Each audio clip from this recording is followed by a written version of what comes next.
In many ways, the debate around conditioning aid is emblematic of the wider one around Israel and Palestine, which has become so hostile and so binary that people aren't even open to hearing the other side. It's near impossible to have a dialogue when all people are interested in is throwing rhetorical barbs and attacking the other side. If you condemn Hamas's unspeakable brutality on October 7th and hold it accountable for the death and bloodshed on that day and in the days since then, you're supposedly excusing the conditions under the blockade. Or you're accused of turning a blind eye to settler violence before and since October 7th. If you question the manner in which Israel is waging war and the carnage and suffering the war has wrought on innocent lives, including children and babies, you're suddenly not sufficiently pro-Israel. If you call out the fact that anti-Semitism is on the rise here in the United States and around the world, that it is one of the oldest sicknesses and a scourge that must be addressed, then somehow you're indifferent to Islamophobia or the suffering of Palestinians. No. I know anti-Muslim and anti-Arab hatred are alive and well too, and believe that they must be rooted out with equal force. And my heart breaks for the countless innocent lives being lost in Gaza daily. All of these things are true at the same time. They're in tension with each other, yes, but not in contradiction.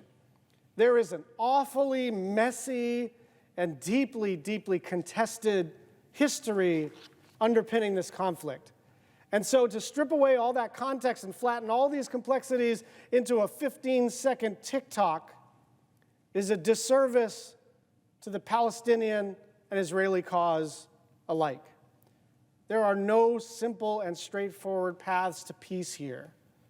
But if we can't engage without first holding purity tests, if we can't acknowledge two things to be true at the same time, if we can't recognize each other's humanity, then we're not going to be able to build a just and lasting peace in the region.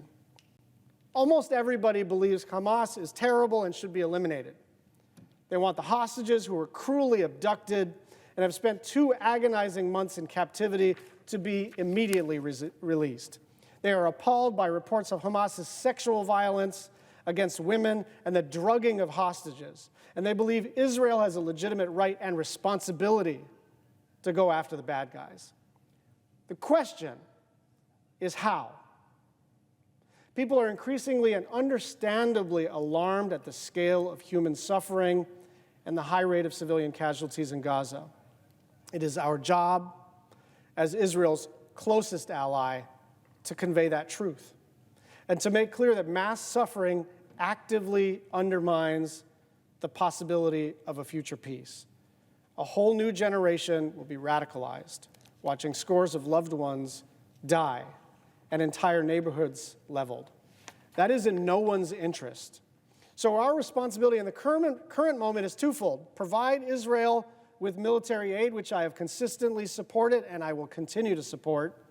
But it is equally important to provide moral clarity and strategic counsel when actions cross a line. And we do both of these things because we care. We also have an obligation to look at the future. Because whether it's 10 months from now or 10 years from now, these two peoples need a way to live in relative peace and stability side by side, if not as friends, then as neighbors. Palestinians, like Israelis, deserve a legitimate, representative, and democratically elected government. And the only viable path to achieving that is through a 2-state solution. It's the only way to guarantee a safe home for the Jewish people in Israel. And it's the only way to ensure Palestinians have a secure state of their own. A solution that does not recognize the humanity of both Israelis and Palestinians is not just, and a solution that does not give both peoples the condition to prosper without fear of violence will not last.